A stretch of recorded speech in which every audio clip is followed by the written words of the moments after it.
Bien. C'est parti. Oui, moi je voulais dire un truc. J'écoutais les satsangs. Oui.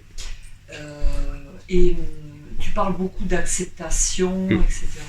Et après tu dis ça m'empêche pas d'être en colère. Mais quand on est en colère, on réagit. Ça veut dire. Non. Il faut distinguer ce qu'on appelle l'action-réaction, immédiate, sans réflexion, et une colère justifiée, qui est une colère froide, pas chaude. C'est-à-dire face à quelque chose qui se produit dans ta vie que tu n'acceptes pas, tu acceptes d'abord, mais après tu dois bien agir. L'acceptation va chanter l'action-réaction. Tu vas passer de ce qu'on appelle l'action-réaction à la proaction. L'acceptation, c'est quelque chose qui te permet simplement de mettre une distance par rapport à l'émotion immédiate. Un enfant, par exemple, n'a pas de maîtrise émotionnelle. Tu refuses quelque chose, il crie, il hurle. D'accord ? L'important, c'est de se distancier, ce qu'on appelait l'observateur à l'époque, c'est-à-dire qu'au moment où quelque chose arrive, avant tout, tu l'acceptes, même si, et surtout si c'est inacceptable.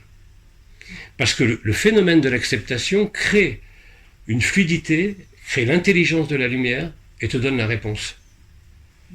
C'est-à-dire que tu t'effaces de toi-même. Donc l'acceptation, comme je l'ai dit, crée la traversée. Par contre, si tu réagis immédiatement, là tu es dans l'émotion. On appelle l'émotion primaire, qui elle n'est pas contrôlable. Colère de l'enfant, de truc qui survient immédiatement.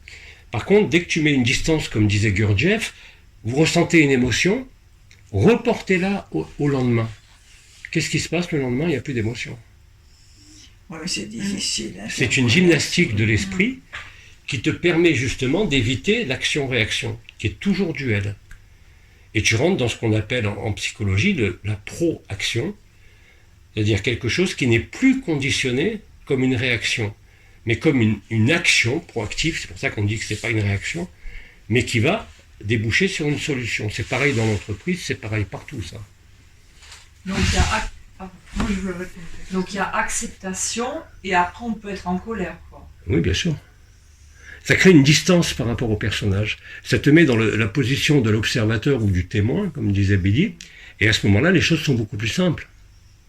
C'est-à-dire que tu n'es pas dupe de ta propre émotion, mais ton émotion, en quelque sorte, est librement consentie, mais c'est d'abord l'acceptation qui crée la traversée, qui va mettre une distance, comme disait Gurdjieff, entre le fait de réagir.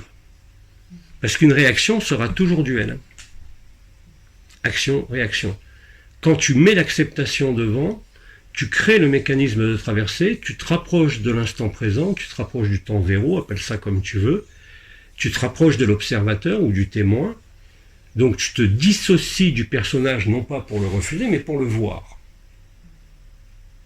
Donc tu vois ton personnage, il y en a qui disaient ton singe qui va s'agiter, mais tu prends conscience que tu n'es pas ce singe qui s'agite. Tu vois ? Donc c'est toujours l'expression d'une émotion, mais ce n'est pas, comme on pourrait le qualifier, une émotion primaire. C'est les émotions primaires qui sont dévastatrices. En fait, il y a 4 émotions dans l'être humain. Après, toutes les émotions sont un mélange de ces 4-là. Et les 4 émotions primaires, c'est la tristesse, la peur, la colère et la joie. Il n'y en a pas d'autres.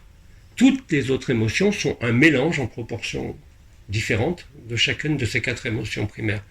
Alors ça, c'est tous les travaux de l'intelligence émotionnelle de Goleman. Et effectivement, dans les stratégies d'accompagnement en entreprise, dans le coaching par exemple, on apprend toujours aux équipes comme aux individus à ne pas réfréner leurs émotions, mais à mettre une espèce de latence.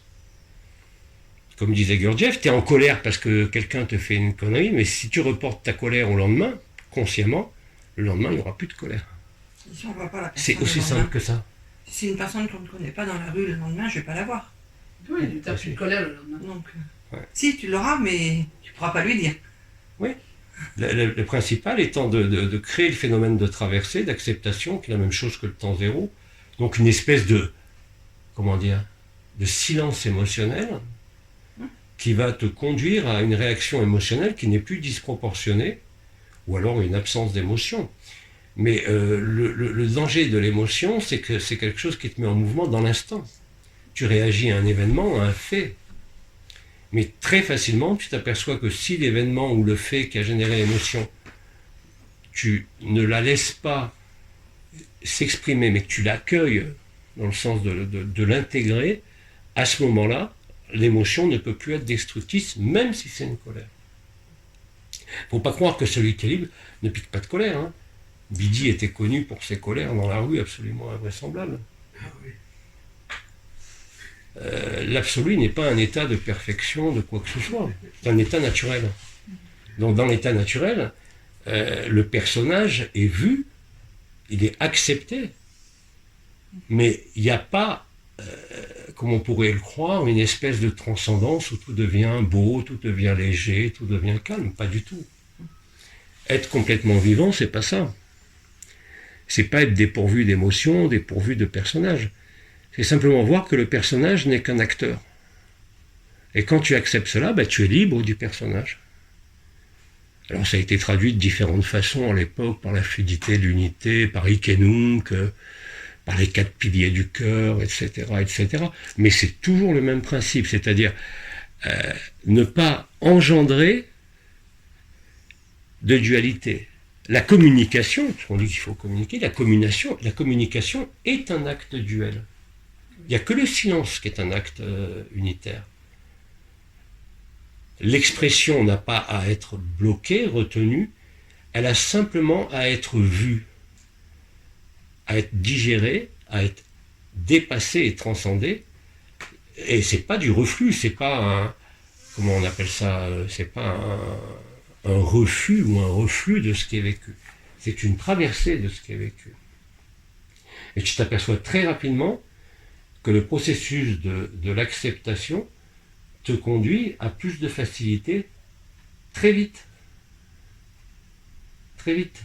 Ça ne veut pas dire que tu n'es plus colérique, ou que tu n'es plus triste, ou que tu n'es plus ceci ou cela. Mais simplement, il y a ce qu'on appelle en intelligence émotionnelle, une intelligence personnelle, émotionnelle personnelle, qui va jouer sur l'articulation de tes émotions et de tes pensées à l'intérieur de toi. C'est ce qu'on appelait aussi, ce qu'on appelle d'ailleurs en psychologie du sport, l'efficacité neurobiologique maximale. C'est-à-dire que tu vas faire, par exemple pour un sportif, le geste parfait sans effort. Et au niveau du personnage dans la vie de tous les jours, c'est la réaction, entre guillemets, différée, parfaite, qui n'est plus une opposition, une confrontation, qui est l'expression de ce que l'on ressent, mais qui n'est pas colorée par une action-réaction. Donc accepter les choses ne veut pas dire être résigné. Même si maintenant la vie nous conduit à la résignation, l'acceptation crée simplement une traversée et crée une distance avec les réactions émotionnelles dites primaires de tout être humain. Et c'est dans ces circonstances-là que vous êtes,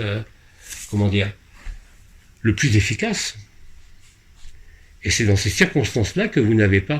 Vous savez très bien que si vous mettez trop en colère, vous allez avoir des maux de tête, vous allez avoir des brûlures d'estomac. Si vous êtes trop triste, on dit la tristesse lèse les reins en médecine chinoise, c'est tout à fait vrai. La peur paralyse aussi l'effondrement du souffle central. Et quand vous acceptez, par exemple, vous avez peur, vous êtes dans une situation qui crée de la peur. Tu l'acceptes, surtout si c'est inacceptable. Le simple fait de décider mentalement, intellectuellement, d'accepter la chose, la transforme. Et te rapproche de l'instant présent, donc de la justesse de ce qui doit se passer dans la vie, et pas dans ta vie. C'est-à-dire que tu t'extrais par là même de l'idée d'être un personnage, d'être dans une histoire, d'être dans un scénario, d'être dans un processus habituel, on va dire, ce qu'on appelait les habitudes, qui sont terribles pour l'être humain. Toute habitude, même la plus confortable, est un esclavage. Ça va très loin, on en avait parlé à l'époque, que ce soit l'habitude, par exemple, de dormir à telle heure, l'habitude de manger à telle heure. Vous apercevez que quand vous êtes libre, vous ne mangez plus quand il faut manger, vous mangez quand vous avez faim. un exemple parmi tant d'autres. Vous n'êtes plus soumis aux rythmes biologiques ou sociétaux. La vraie liberté, elle est là. Et franchement, alors moi, quand tu fais des études de médecine ou de diététique ou de n'importe quoi, on te dit qu'il faut manger à heure fixe, c'est une connerie monumentale. Mangez quand vous avez faim. C'est ce qu'on fait. Bah après, moi je l'ai découvert maintenant, mais quand on dit que le temps, il n'y a pas de temps. Mais quand on a un travail, on a quand même des horaires à respecter. Oui, mais c'est ce Donc voilà, donc bah oui, on mange à telle heure parce que bah, tu peux pas faire autrement. Ben oui. Quand tu ne peux pas faire autrement, c'est que tu ne dois pas faire autrement. C'est que dans ta vie, dans ton expérience, dans ton scénario, tu dois passer par ça. Aujourd'hui, tu as des gens qui ne travaillent pas, puis tu en as d'autres qui sont obligés de travailler. Dans les gens libres. Il y en a qui ont des enfants et qui sont en train d'élever des enfants, et d'autres qui n'ont plus d'enfants à charge. Chacun est différent. Mais le principe est toujours le même. Le principe est toujours le même. Alors effectivement, plus tu es inséré dans la société, au sens large, plus tu es soumis à la société. Mais si tu es encore aujourd'hui soumise à la société, c'est que ça doit être comme ça pour toi. On n'est pas tous au même âge, on n'est pas tous dans les mêmes circonstances de vie ou d'intégration de quoi que ce soit.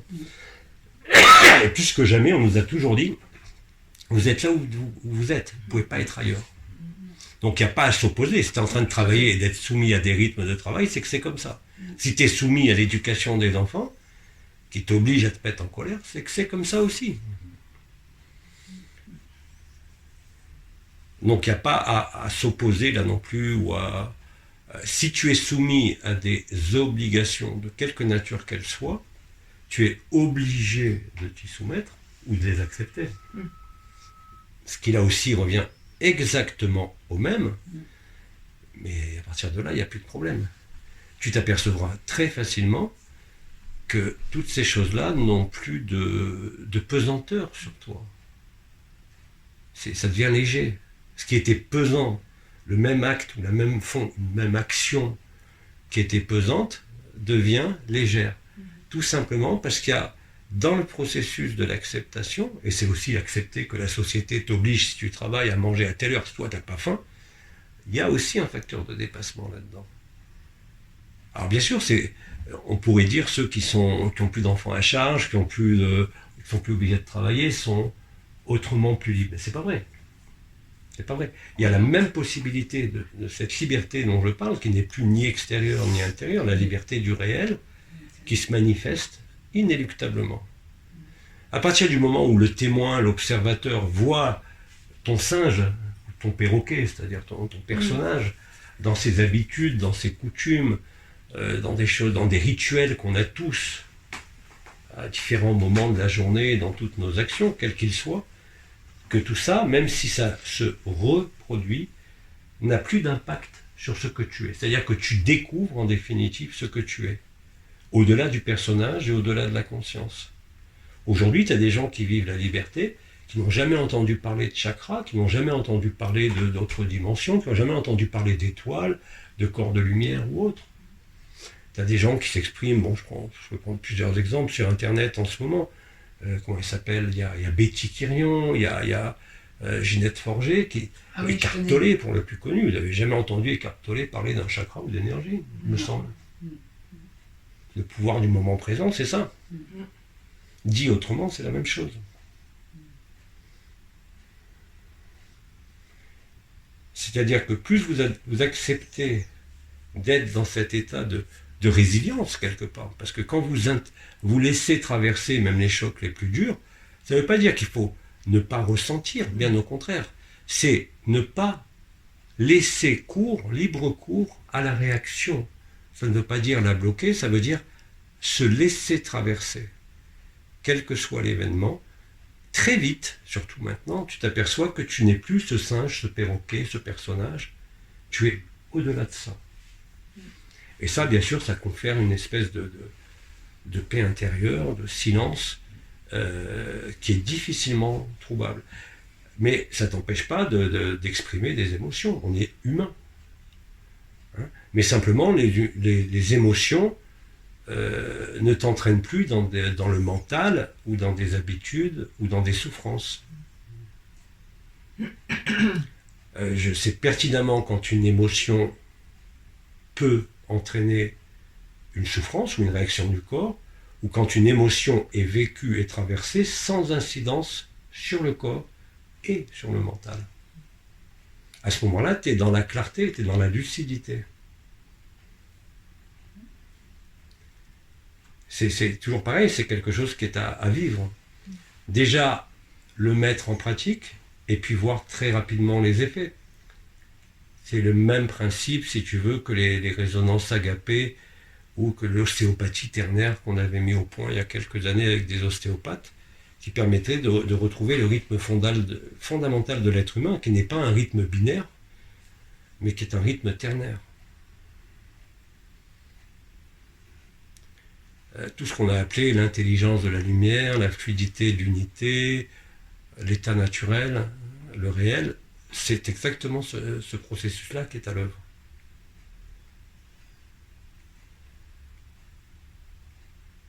Et encore une fois, les émotions ne sont pas à supprimer ou à réprimer.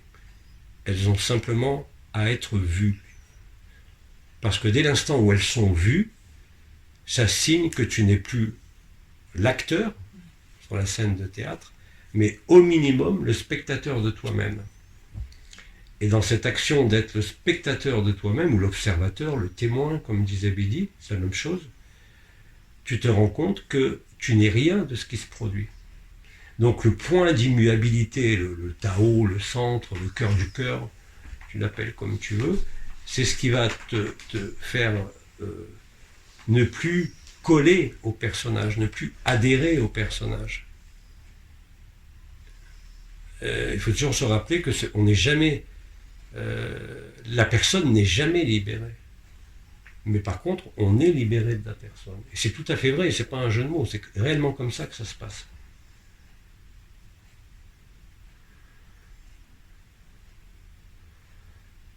Et après, le personnage peut jouer son rôle sur la scène sans être dupe.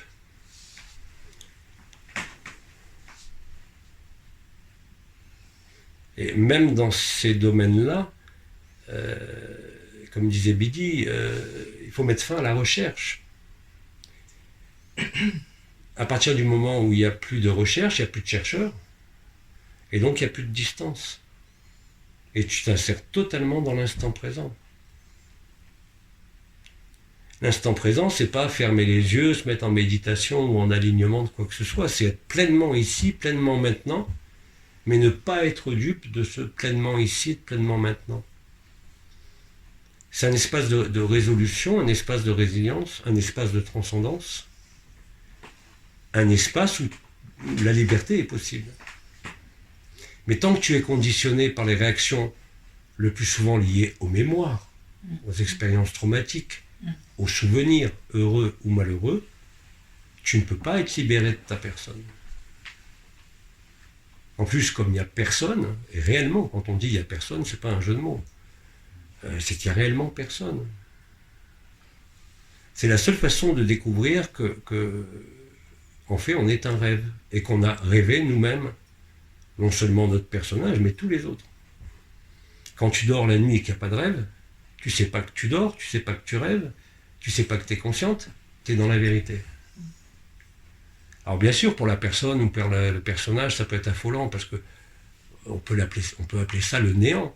Mais le néant est à la fois le plein et le vide. Ce n'est pas uniquement ce qui est né avant. Le néant est aussi bien vide que plein.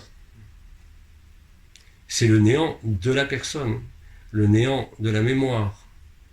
C'est-à-dire que tu te démontres à toi-même que tu n'es plus soumis à des actes réflexes, mémoriels, conditionnés donc. La plupart de nos actions sont toujours conditionnées. Et c'est quelque chose qui s'éprouve, se ressent fondamentalement en soi, dans tous les défis ou tous les actes de la vie quotidienne.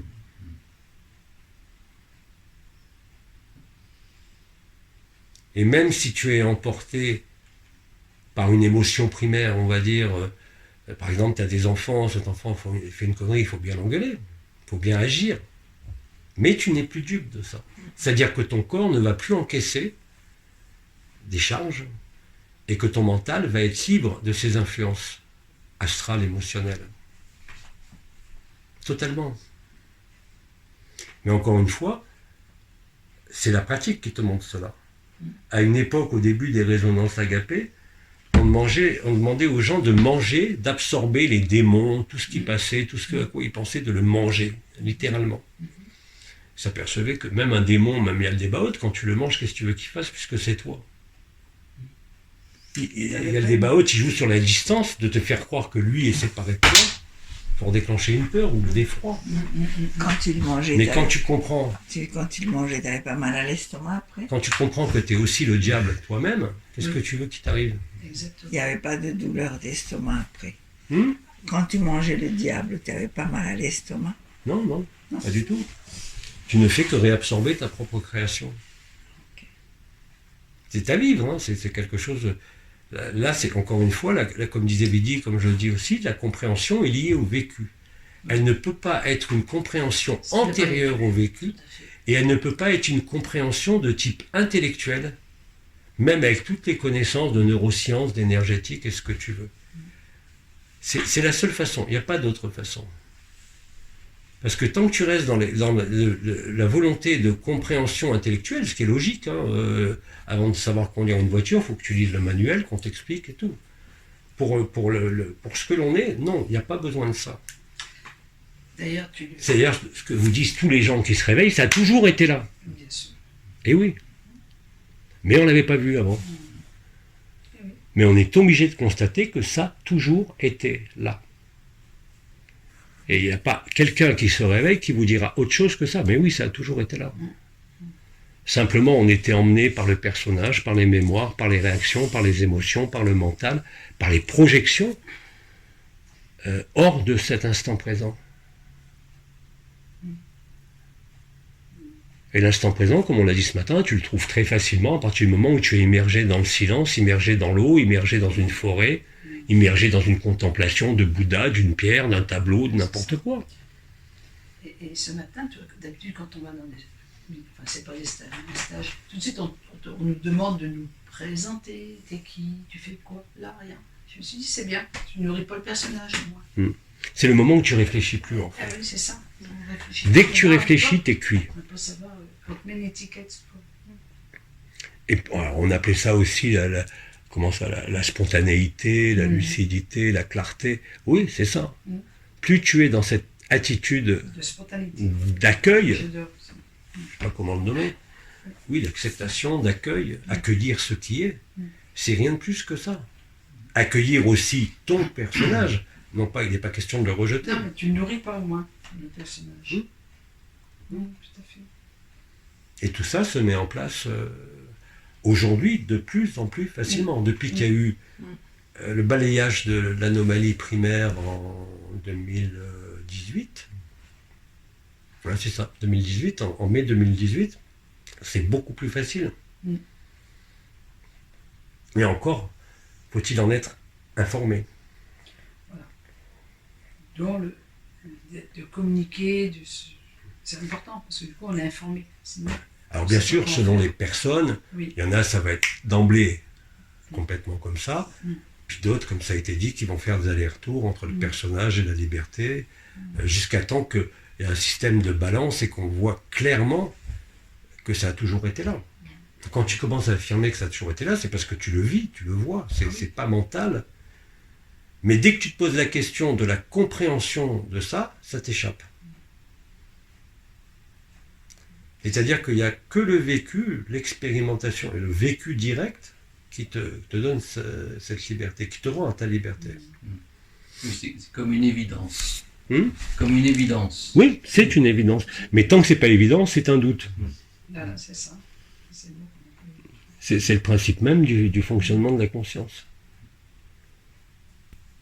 Alors bien sûr, pendant des années, on a été aidé par les montées vibratoires, la création du corps de lumière et tout. Mais le but du corps de lumière, encore une fois, c'est qu'un échafaudage. C'est quelque chose qui permet de rendre lucide quelque chose, jusqu'au moment où tu t'aperçois que ça n'existe pas.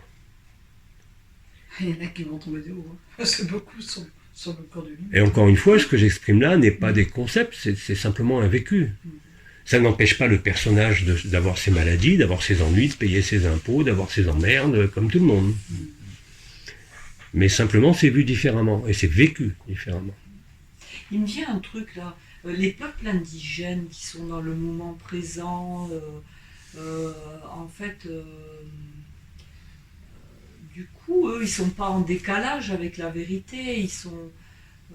les gens qui vivent, je sais pas s'il en existe encore, des peuplades en Afrique, où ils sont vraiment dans le moment présent, ils vivent au contact de la nature, qui sont pas conditionnés, bon, ils ont des croyances quand même, ils ont des croyances, mais Ouais.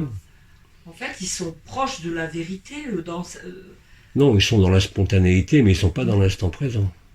Ah, c'est ça. Quand ils jouent, oui. Quand il... Quand un enfant, par exemple, joue, Oui. il est dans l'instant présent. Oui.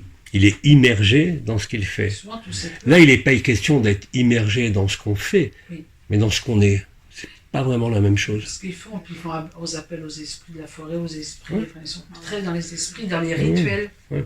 Donc, ils se font- L'instant présent, si tu veux, en plus, il se reconnaît comment? Progressivement ou brutalement, tu t'aperçois que tu n'as plus de crainte sur le futur. Ça ne t'empêche pas de faire des projets de vacances, d'organiser le futur. Mais tu n'es pas dans la projection. Tu C'est n'attends ça. rien. C'est ça. Parce que tu sais spontanément et naturellement, donc dans l'état naturel, les choses viennent à toi. Ce qui doit venir à toi est ce qui doit venir. Ce qui ne vient pas est ce qui ne doit pas venir. À partir de ce moment-là, il ne peut plus y avoir de frustration, il ne peut plus y avoir de désir, il ne peut plus y avoir de crainte. Tu es disponible pour la vie, tu es disponible pour l'instant présent. Donc l'esprit, pour tous ces peuples, c'est encore un échappatoire. Hein? L'esprit, qu'on appelle les esprits de la nature et tout, c'est quand même une forme d'échappatoire du réel, du point zéro. Pour qui? Pour ceux qui le font, enfin, qui appellent les esprits pour vivre, pour travailler, Je suis pas sûr de comprendre. Un échappatoire du réel. pour qui? Pour les personnes qui font appel aux esprits. Ah oui, oui, oui. Tu le vois très bien, les gens qui sont sans arrêt en train de se projeter Oui, ou en train de souffrir de leur passé. oui. Dans l'instant présent, il n'y a ni passé, ni futur, Oui, ni tout à fait. mémoire, ni rien. Il n'y a pas d'esprit. Voilà. Il y a ce qui est. C'est ça. Alors ce qui est a le droit de te plaire ou de te déplaire fortement, mais c'est ce qui est. Et là aussi, ça va Ça te renforcer. déplaît par rapport à des mémoires, tu veux dire. Pas par rapport à ce qui est. Ça ne peut pas te déplaire. Tu n'es plus affecté ou conditionné, on va dire. Tu n'es plus conditionné par tes mémoires, C'est ça. par tes propres mémoires, aussi bien des habitudes. Mais, alors bien sûr, vu du point de vue du personnage, ça pourrait ressembler à une démission, Oui. ou... Alors c'est ce que Bidi appelait la divine indifférence. C'est ça. Ouais, c'est ça. Une divine indifférence, quand on demandait à Bidi, mais vous n'avez pas peur de ce qui se passe dans le monde? Il dit, mais laissez le monde aller vers ce qu'il veut. Vous êtes indépendant du monde. Vous êtes dans le monde, mais vous n'êtes pas le monde. C'est ça. Et que vous ne pouvez rien changer de ce qui a été écrit. Et le fait de comprendre et de vivre que tu ne peux rien changer à ce qui a été écrit, ça te confère un sentiment de liberté énorme. Énorme. Parce que tu n'as plus de lutte, tu ne t'opposes plus. Encore une fois, tu as le droit de ne pas être content, tu as le droit d'être en colère. Hein, mais tu sais que c'est comme ça. Et tu le vis, tu le sais. C'est pas une compréhension intellectuelle, c'est une compréhension qui découle directement du vécu. Du coup, il n'y a même plus de responsabilité. Souvent, on nous dit, tu es responsable, tu es un maître, machin. Il n'y a plus rien de tout ça. Oui. Il n'y a plus de supérieur. Alors bon, après tu peux appeler ça... mais c'est même pas lié au supramental, hein, c'est même pas lié à la lumière, c'est même pas lié à l'état vibratoire. C'est vraiment un point de vue, disait Bidi, mais je dirais plutôt une posture du personnage et de la conscience qui crée la disponibilité. Et tant que tu es l'acteur de ta vie, tant que tu es sur la scène de théâtre et que tu n'as pas vu que tu étais aussi le spectateur et qu'il y a toujours que le spectacle que tu observes n'a jamais existé, bah t'es pas libre. Tu es soumis au jeu de l'acteur, tu crois être l'acteur. Après, tu crois être le spectateur. Deuxième étape, le témoin, l'observateur, hein, ce que disait Bidi dans les premières années. Et puis après, tu t'aperçois qu'il n'y a pas de théâtre. Il n'y a jamais eu personne. Alors bien sûr, tu as toujours tes ennuis d'humain. Si tu es constipé, tu vas être constipé. Si tu as des problèmes d'audition, tu auras des problèmes d'audition. Mais ne cherchez pas un avantage. Le seul avantage, c'est celui d'être libre. C'est pas un avantage de santé, c'est pas un avantage de richesse, c'est pas un avantage de bonheur. Le personnage reste ce qu'il est. Et encore une fois, c'est une intégration du personnage, c'est pas un rejet du personnage. Il n'y a rien à rejeter. C'est juste, comme on disait, quelque chose qui est à traverser et à constater. Après, les circonstances de ta vie, corporelles, sociales, familiales, elles sont celles que tu as écrites. Et tu te démerdes avec ça. Mais quand je dis tu te démerdes avec ça, tu n'es plus en lutte. Et ça change tout. Ça ne veut pas dire que tu ne vas plus être emmerdé. Regarde, moi je suis de plus en plus électrosensible, je suis de plus en plus affecté par les ondes. J'aimerais mieux ne pas les sentir. Mais j'y peux rien, c'est comme ça. Alors j'ai des moyens médicaux, énergétiques pour contrebalancer.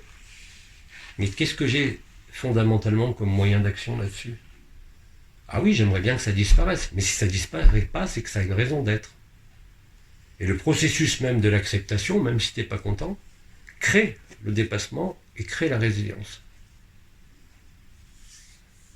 Et trouver des moyens, c'est pas une façon aussi de... Non, c'est une adaptation. Ouais.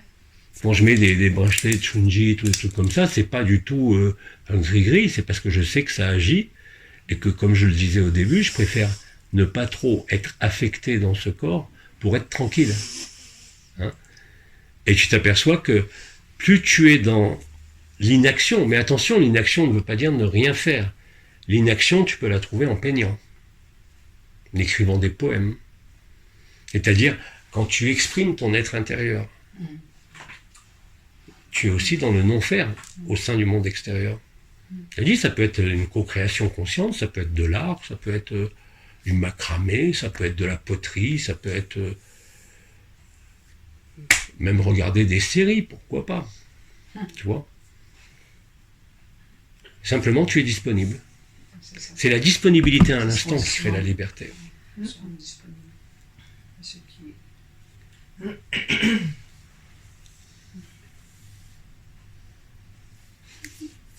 Et d'ailleurs, vous le constatez, quand vous êtes dans l'état naturel, vous êtes disponible, je ne peux pas dire mieux. Vous êtes disponible à ce qui est. Et puis si vous en avez marre d'être disponible à ce qui est, vous restez en vous dans le silence. Et là, vous êtes encore disponible. Et franchement, il n'y a pas photo. Par rapport à toutes les techniques de développement personnel, de montée vibratoire, de méditation, d'expansion de conscience, c'est la tranquillité. Ah oui, tout à fait. T'as plus besoin de lutter, t'as plus besoin de justifier, t'as plus besoin de démontrer, t'as plus besoin de prouver. Celui qui sait n'a rien à prouver. Il n'a rien à démontrer, il n'a rien à vendre, il n'a rien à... Il peut créer, encore une fois, il peut faire ce qu'il veut, mais il ne le fait pas dans un objectif.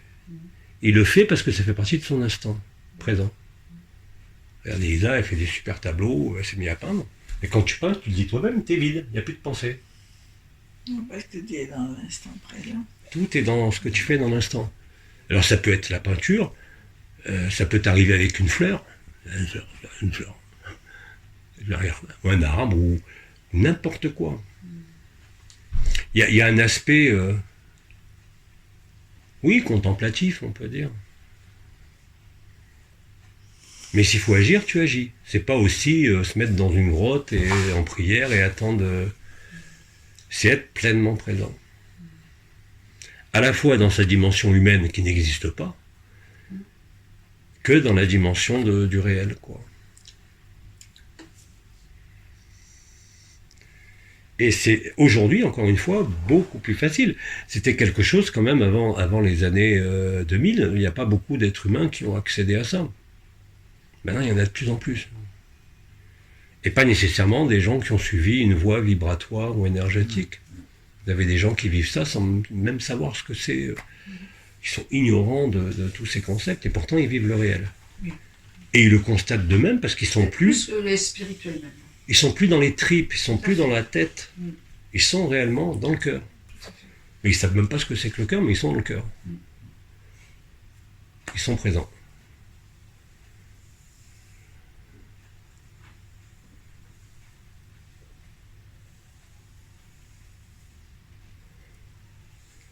Autre question.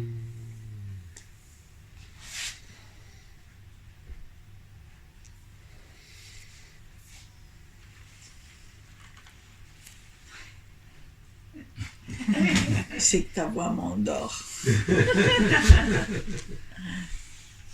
Ah mais si je fais silence, tu t'endors encore plus vite. Non, il faut que tu parles. Ah, d'ailleurs, ce soir, après le repas, hein, je vous montrerai le protocole Spike, on a dit, et aussi, vous essaierez, parce qu'il y en a qui ne connaissent pas les résonances agapées. C'est très simple. Il n'y a même plus besoin de sentir les énergies. Tu as un nom, un prénom, tu l'accueilles dans ton cœur, sans te poser de questions de sentir ou de voir. Et on fera ça les uns sur les autres, et voir ce qui se passe. Okay. Pourquoi faire le protocole Spike? Pour se sentir. Le protocole Spike, c'est à l'heure actuelle, sincèrement, c'est le protocole qui va te permettre de continuer dans cette merde. Oui. Tu fais pas et tu remontes, et puis tu dis tant pis, c'est bon, ça me suffit. Mais vraiment, parce que ça agit, sur le niveau vibratoire, bien sûr. Sur le cœur également. Ça agit sur la clarté, ça agit sur l'ouverture des chakras. Mais également sur le cœur physique. Oui, bien sûr, sur le cœur organe aussi. Le cœur organe est extrêmement sollicité. Vous avez beaucoup de gens, vaccinés ou pas, hein, qui meurent maintenant brutalement. Le cœur s'arrête. Parce qu'ils ne supportent pas la charge énergétique et la charge de conscience. Et que pour eux, c'est le moment, de toute façon. C'est pas un accident. En même temps, il y a ça, il y en a plus. Et vous en verrez de plus en plus. Tout à fait. De plus en plus. Ils l'auront programmé déjà, donc c'est... Moi, j'ai déjà fait des exercices. J'écoute régulièrement les satsangs, mais j'ai jamais ressenti au niveau des énergies quoi que ce soit. Et quand j'ai fait des exercices de laisser aller comme ça, de résonance agapée, mon cœur il tapait. Oui, ça va très fort. Oui. Ça tapait dedans. Ça peut même avoir l'impression qu'il va sortir de la poitrine, oui, bien sûr. Oui, ça donnait des impulsions. Ça, c'était les années 2018, 2019, 2020. Depuis, ça se passe un peu différemment. Alors, il y en a qui ont encore le cœur qui accélère. Ouais. Et là, ça, c'est l'exemple typique quand le cœur se met à accélérer. Au lieu de vivre la plénitude, que le cœur accélère au moment des résonances agapées, c'est qu'il y a encore une influence des émotions. Le cœur est quand même très sensible aux émotions, quelles qu'elles soient d'ailleurs. Bonne ou mauvaise. Alors à l'époque d'ailleurs, on avait mis au point l'ostéopathie, là.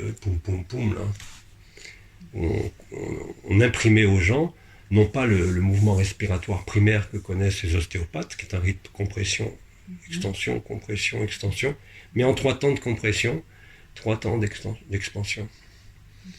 Et là, on remet les gens sur le cœur, c'est-à-dire qu'on les fait sortir de la dualité. Simplement en jouant sur la circulation du liquide céphalo-rachidien. Ça veut donner un exercice. C'est ça. On l'a fait plusieurs fois dans nos stages. Alors maintenant, on en parle moins, sauf des amis qui sont ostéopathes qui eux s'en servent en thérapie. Mais maintenant, c'est tellement facile à obtenir instantanément qu'on n'a plus besoin de faire de gestes ou de mouvements. Dès que la chose est assimilée par l'expérience et le vécu, elle a tendance à se rétablir toute seule, sans nous. Mais au début, il faut bien aider, hein, c'est toujours pareil. C'est comme toute l'architecture des étoiles, des nouveaux corps et tout, qui a été utile pendant un certain temps, bien évidemment, mais qu'aujourd'hui ne sert plus à rien, je dirais. Plus à rien du tout. Si, ça va servir en thérapie, quand tu fais des soins. Bon, c'est autre chose. Mais dans ta vie à toi, non.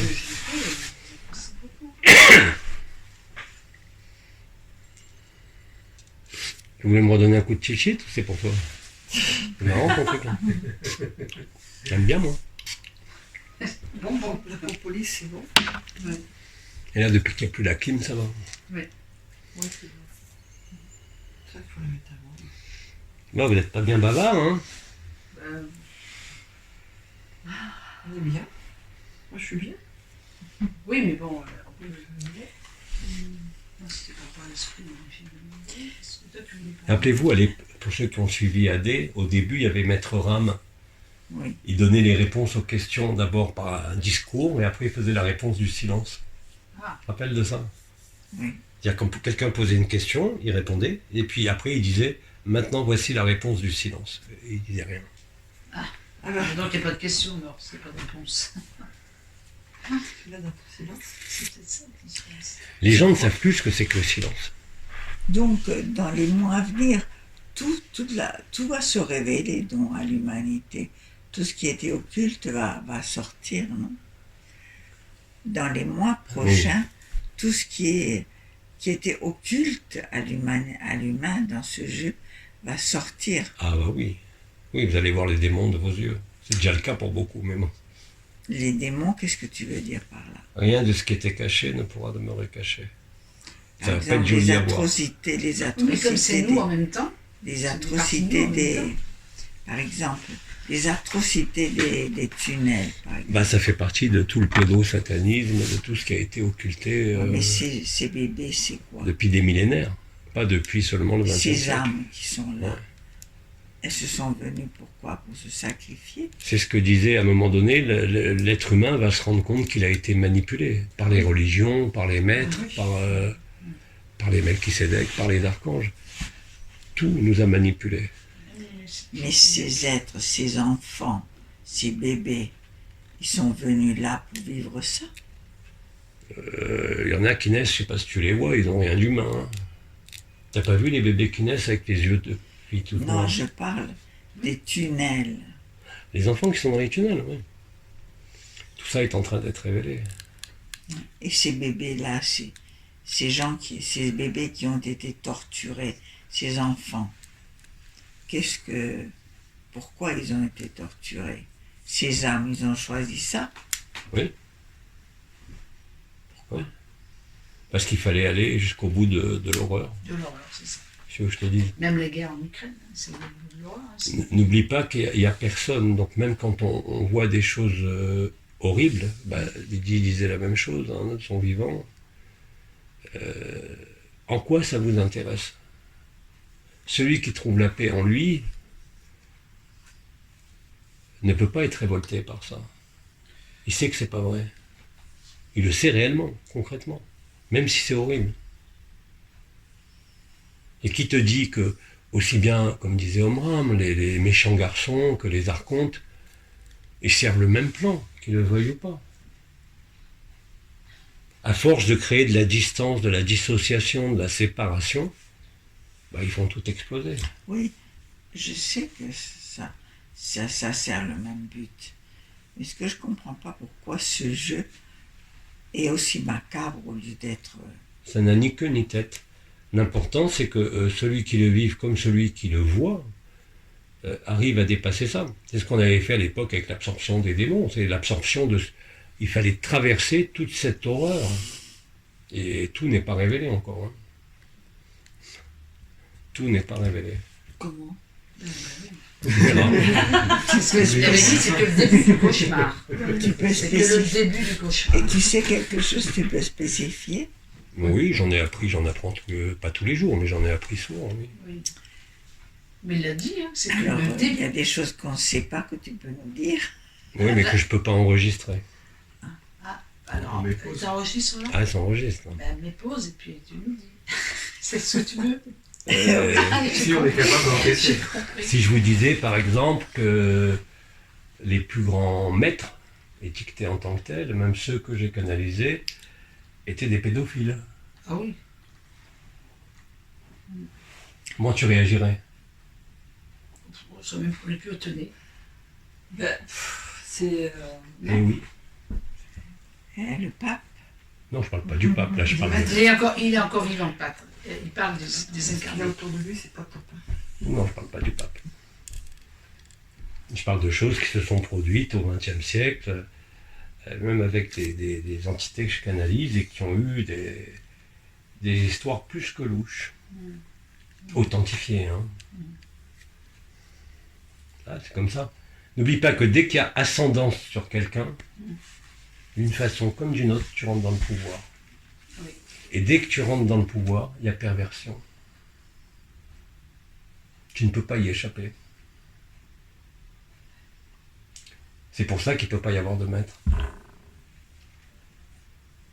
Dès qu'il y a maître ou maîtrise, il y a travestissement. Est-ce que tu peux nous parler, par exemple, on n'en parle plus, de Marie. On parlait beaucoup de Marie. Qui est Marie maintenant? Quelle À cette époque. Quelle importance. Tout ce qu'on a dit sur Pour moi, elle. les plus grandes menteuses, quelque part, c'est les mères généticiennes.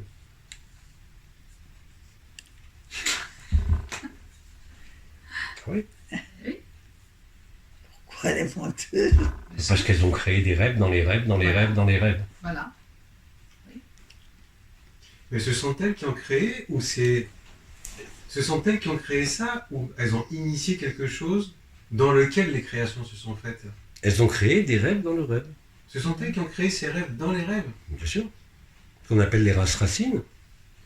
Moi je pensais que c'était les créations initiales au sein desquelles des sous-créations se sont faites naturellement, quoi, par le jeu de la vie. Elles ont créé ce qui n'existe pas. Ça s'appelle pas un mensonge, ça? Il y avait peut-être une intention au départ. Enfin... Vu de point de vue de l'absolu, c'est une escroquerie totale. Qui est le plus grand escroc? Satan, il y a le Débaoth, Lucifer, Marie, Michael. Et le Christ? C'est tous des escrocs. Tout le monde s'est accroché à ça, Marie et Christ. Si vous sortez de l'adoration d'une image, d'une énergie particulière, qu'une énergie magnifique, d'accord, ça fait partie de la scène de théâtre. C'est un mensonge. Fondamentalement, c'est un mensonge. Mais si tu n'es pas réveillé, ils ont quand même un certain pouvoir sur toi. Oui.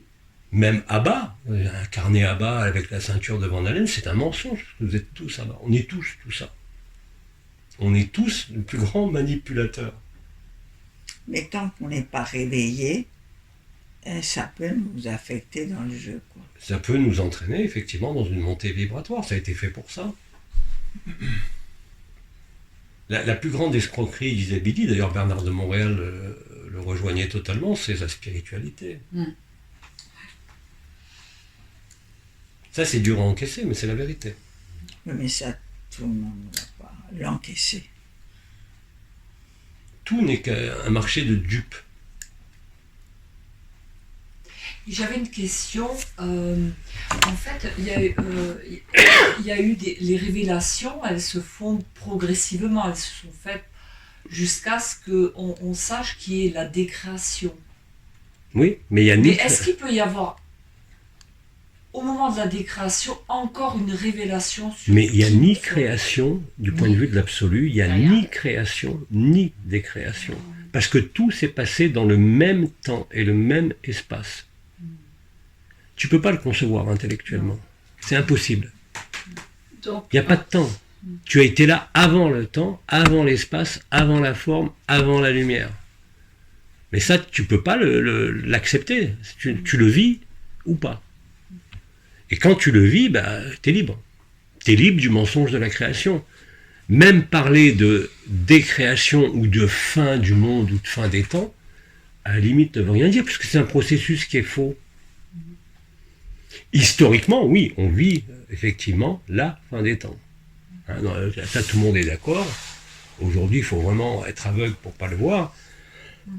Mais au-delà de ça, ça n'a pas plus d'existence que le reste. La création, à partir du moment où tu sors de la conscience, c'est-à-dire que tu pénètres la A-conscience, comme disait Billy, c'est-à-dire ce qui est au-delà de la conscience, par Abraham, absolu, enfin bon, emploie comme le mot que tu veux, tu t'aperçois que plus rien de tout ça ne tient. Les univers n'existent pas, les multivers n'existent pas, les étoiles que tu vois dans le ciel n'existent pas, toi-même n'existes pas.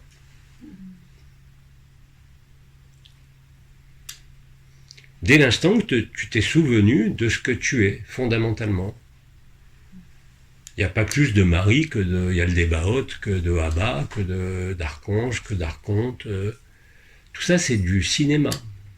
Quand il disait c'était une scène de théâtre, ou moi je disais c'est un jeu vidéo, ce n'est rien de plus que cela.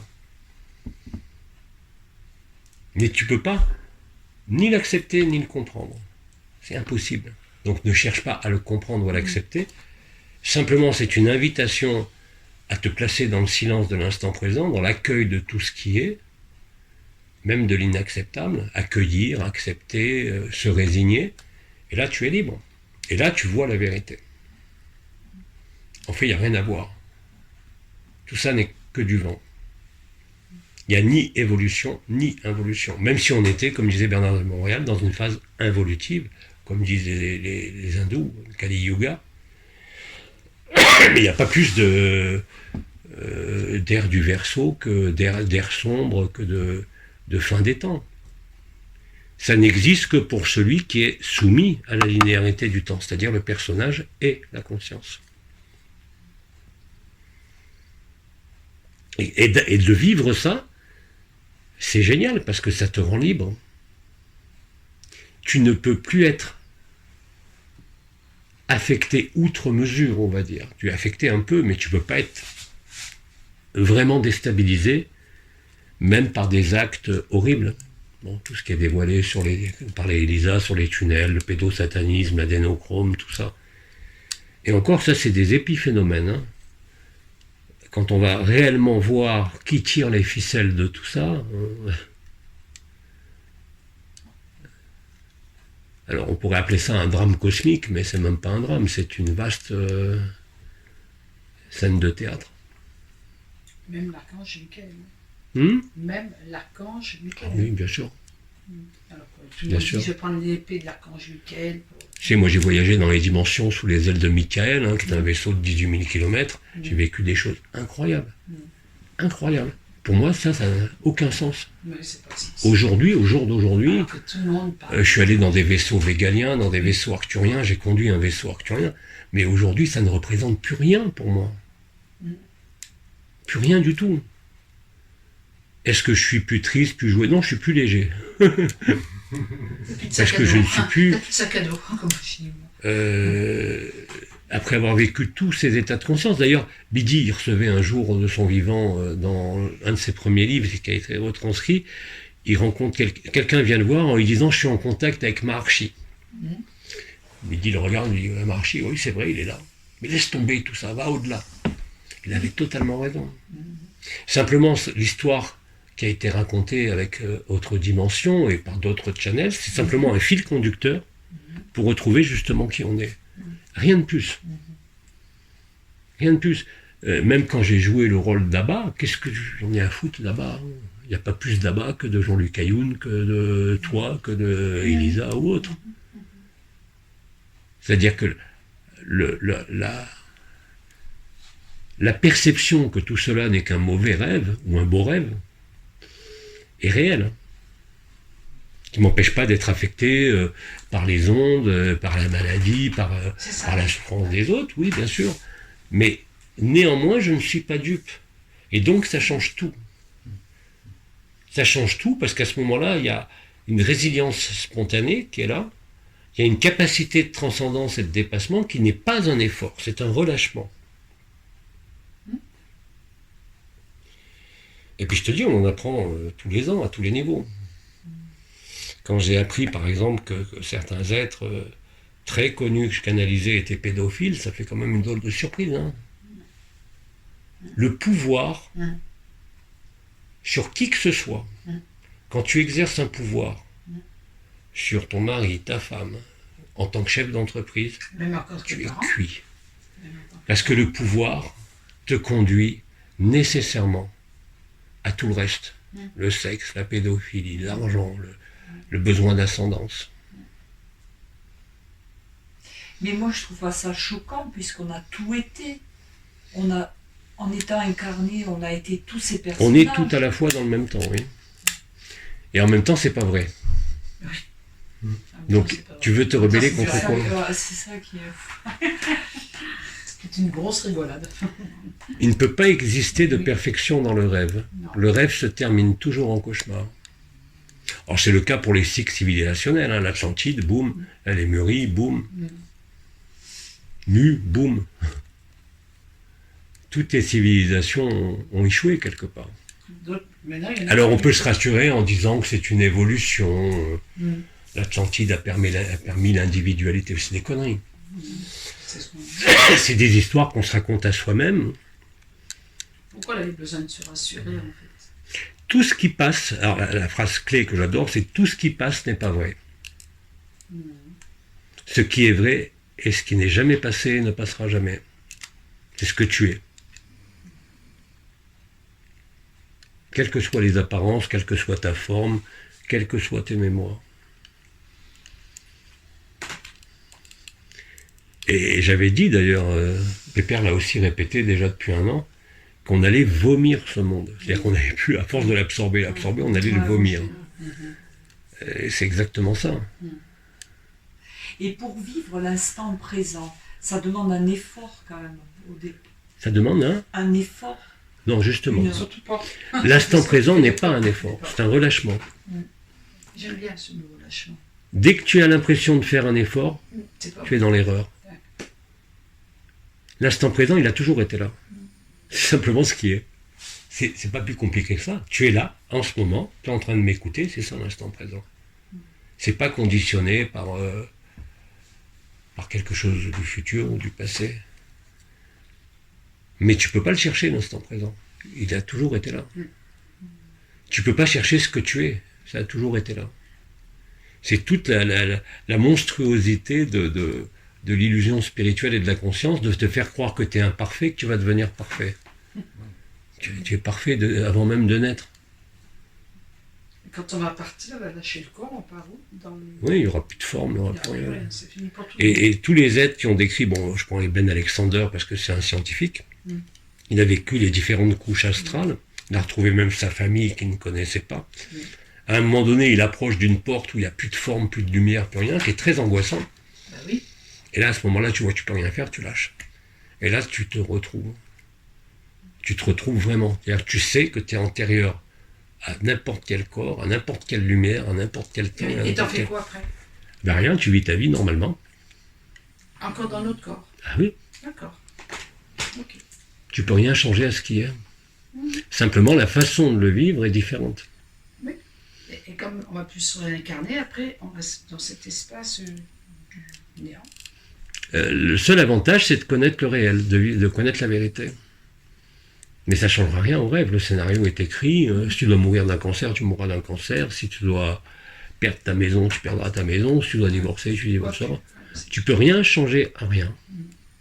Et ça, c'est une grande liberté. Contrairement à ce qu'on pourrait penser, la seule liberté, elle est là. C'est d'accepter ce qui est.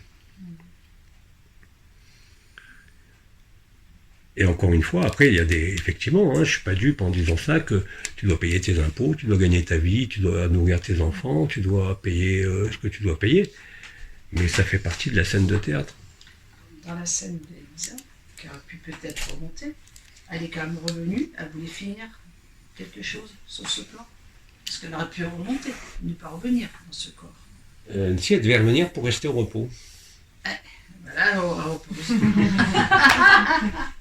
Rien n'arrive par hasard. Oui, c'est ce que je disais hier, c'est pas par Alors hasard. on peut se poser la question pendant des années, de savoir si c'est karmique, pourquoi, et pourquoi, et pourquoi, et pourquoi. Voilà. Mais ça ne fait pas avancer le truc. Encore une fois, dans ce genre de problème, c'est aussi l'acceptation qui ne va pas créer la guérison. Hein. Faut pas... Le miracle existe, mais il n'est pas constant. Il n'y a pas longtemps, je me suis fait opérer, enfin des sinus et tout, et bon, endormi. Et quand j'étais en haut, certainement, je voyais des vibrations, peu importe. Et au moment de revenir dans mon corps, j'ai dit, bon, t'es comment dans ton corps? Pas mal? Bon, tu reviens. S'il n'est pas bien, tu ne veux pas souffrir dans le corps, tu ne reviens pas. Donc moi, c'était évident, je ne veux pas souffrir dans le corps, effectivement.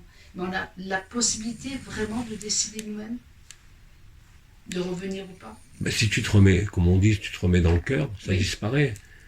Oui. C'est le même principe que quand Gurdjieff donnait ses cours sur les émotions, le dépassement des émotions. Oui. Ce que disait Bidi, tu te places dans le témoin ou l'observateur de toi-même. Tout à fait. C'est ce que Et à un moment donné, tu t'apercevras que la conscience ne colle plus au personnage. D'accord. mais que la conscience Oui. extérieure, c'est un mauvais terme, mais qu'elle est pas figée au Ah, personnage. ça, j'ai vraiment vécu. Quand tu as vu ça, c'est la première étape. D'accord.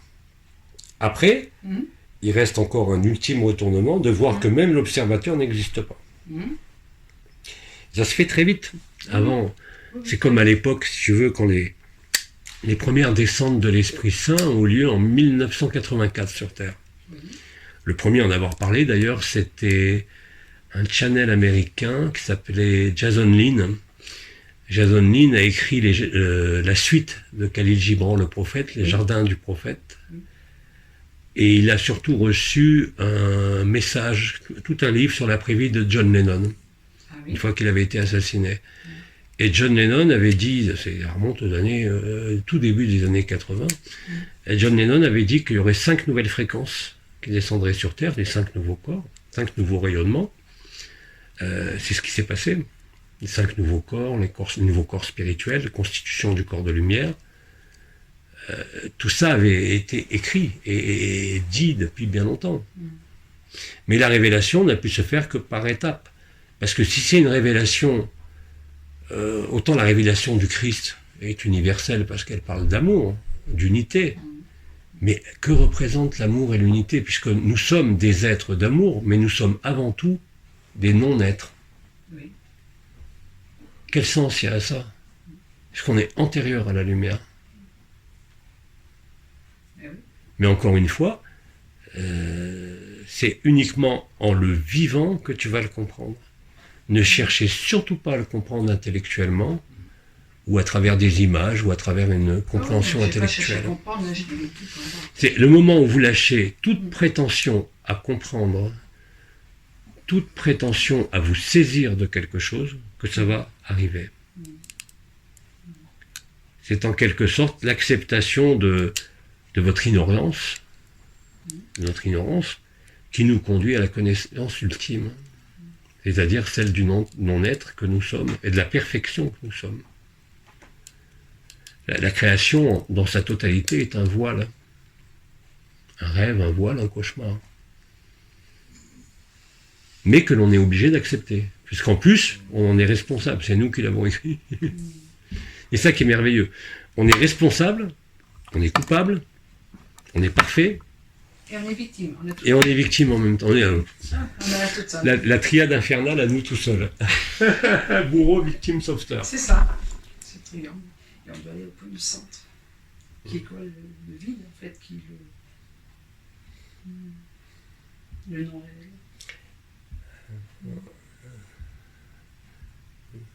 Dernière chose à dire, c'est que je vois qu'ils sont en train de préparer activement notre table de repas. Déjà? Comment? Je vois qu'ils sont en train de préparer activement notre table de repas. Je croyais que tu disais... Ta belle-fille et ton fils. Mais une Elle est très Mais tête. au fait, t'es toujours pas grand-mère, toi? Non, j'ai 3 petits Indiens. Ouais. T'as adopté? Eh ben, T'as parrainé? si elle a des enfants, oui. Qui? Elle a des enfants. Ah oui, d'accord. T'en as 3 par alliance. Voilà. Je me sens. Non, je ne vais pas expérimenter d'être comme... On va aller plus loin par rapport à Lisa. Tu dis qu'elle est revenue pour, je ne sais plus quel mot employer, pour le repos. Et en même temps, elle est en colère après elle parce qu'elle ne supporte pas d'avoir son corps handicapé. Ah non, on l'a jamais supporté. Elle ne supporte pas. Et pourtant, c'est elle qui l'a décidé. Comment on peut... Et celui qui a décidé et celui qui supporte, c'est pas les mêmes. Oui, c'est ça. Elle est vraiment dans le... Bah, tu sais, je parle d'acceptation. C'est ça. Mais là, quand je me tape des problèmes avec la 5G, Oui. je suis dans une colère noire. Ben oui, parce que tu l'as provoqué, donc tu es en colère après toi-même. Oui, bah oui, c'est toute la différence. C'est ça la différence. J'accuse pas l'État ou les antennes, c'est toi. moi-même. Ouais. Et puis à la fin, je me dis, ça sert à rien. Mais dans les 4 années que tu me connais, depuis que j'ai ça, on se connaissait bien avant. Tu as bien vu que j'ai quand même accepté petit à petit. Il y a du progrès. De temps en temps, je l'embête. Je lui dis, j'en peux plus, je vais mourir, je veux plus. Et après, je me calme. Oui, mais comme tu as peur de la mort, Ah, c'est ça le truc. C'est ça qui l'a fait revenir. tu peux être libre et avoir peur de la mort. Hein. C'est un passage effroyable. Oui. Tout en étant libre. Oui. La perte de la forme, Oui. pour quelqu'un qui ne l'a pas vécu. Oui. Bon, moi, j'ai eu la chance de sortir de mon corps, d'aller me balader partout. Mais j'imagine que pour quelqu'un qui n'a pas vécu ni de NDE, ni d'expérience de mort imminente. Mais dans mon cas, je l'ai vécu. Et toi, en plus, t'en as vécu. Et alors, Elle a vécu des NDE, mais elle a toujours peur de la mort. oui. C'est pas que j'ai peur vraiment de la mort. Je crois que. Je sais pas ce qui se passe. Je crois que je suis trop. Trop la matière. Trop contrôleuse. J'ai pas lâché. Le mot, c'est lâcher. Ouais. Je veux encore tout. La nappe. Voilà. Tu es encore dans le contrôle. Parce que c'est l'habitude de la forme. Oui, l'habitude de la forme. On est tellement habitué à être dans une forme, que toute la création soit dans une forme. Je veux que tout soit parfait. Dans Dans le rêve, c'est idiot. Ça sera jamais parfait. Ça peut pas Oui, être parfait. mais j'arrive pas à lâcher l'histoire de que tout doit être d'une certaine manière. J'arrive pas à regarder là dans le couple. Le fait que je peux pas, par exemple, mettre des Kleenex quand tu as toussé tout à l'heure, il manquait les Kleenex. Alors j'étais C'est dans le déjà détail. embêtée parce que je disais il fallait que Tu que veux tout doit être parfait. Oui, voilà, c'est la perfection dans la matière pour toi. C'est ça que je traduis aussi dans les peintures. Je veux qu'elles soient parfaites. C'est du contrôle.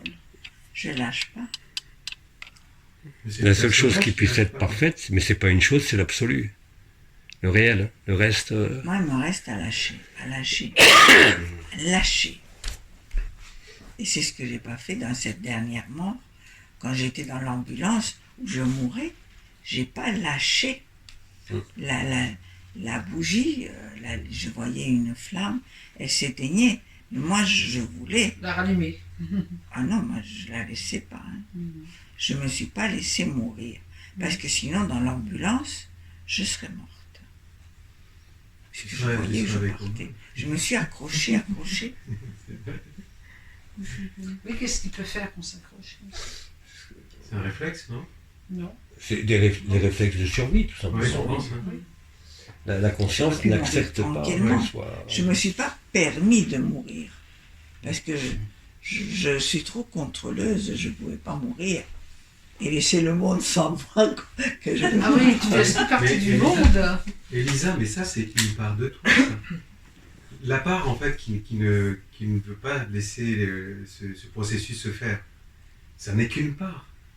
C'est le côté de ta personne ou la conscience, mais c'est qu'une part. C'est la conscience ou c'est le personnage? Ça peut être l'un Les ou deux. l'autre. Les deux. Mon Moi, capitaine. j'ai vu que c'était la conscience. Oui, tout à fait. Mais la conscience ne peut pas lâcher. Parce que je crois que le personnage était trop fatigué déjà. Oui, lui, il Mais était déjà... la conscience se raccrochait. Ouais. C'est Et je pour ça ne pouvais que pas me permettre de mourir. Nisargadatta, il avait une expression pour la conscience, il appelait la perfide. La Perfide, la vicieuse. Ouais. Moi, je suis sûr que quand je pourrai lâcher et mourir en vie, je vais me guérir, je le sais.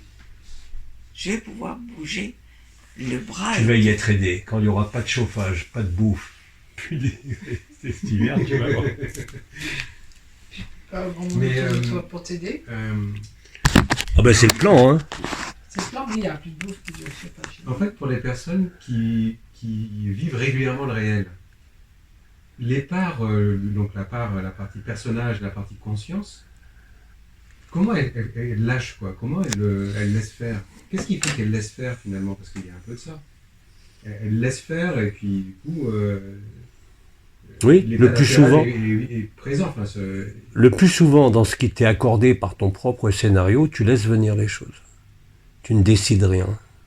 Les choses se font d'elles-mêmes et c'est réellement comme ça. Si, de toute façon, si je fais un effort trop important pour quelque chose, donc moi j'appelle ça c'est fluide, c'est pas fluide.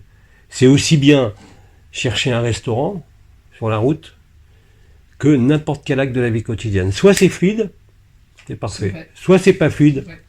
c'est que j'ai mis trop de volonté personnelle, trop d'efforts, trop d'implication de la personne ou de la conscience. Les choses qui sont justes sont nécessairement simples et fluides. Et c'est comme ça à tous les niveaux. C'est ce que tu dis toujours, toi. Pardon. Alors ça peut aller très loin. Par exemple, l'électrosensibilité là, avec les poumons qui en peuvent plus. Ça veut dire aussi que là aussi il y a quelque chose qui n'a peut-être pas été lâché. Mais je ne me pose pas la question de savoir ce qui n'a pas été lâché. J'attends que ça lâche, puisque je peux rien faire. Qu'est-ce que je fasse?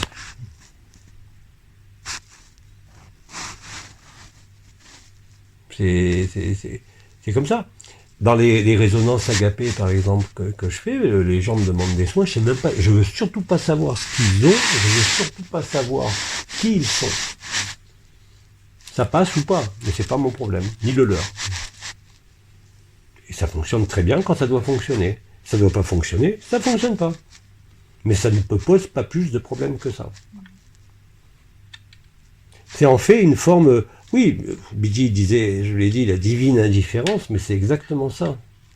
Alors bien sûr, vu du point de vue de la personne, ça peut être on peut sembler pour des fous, quoi.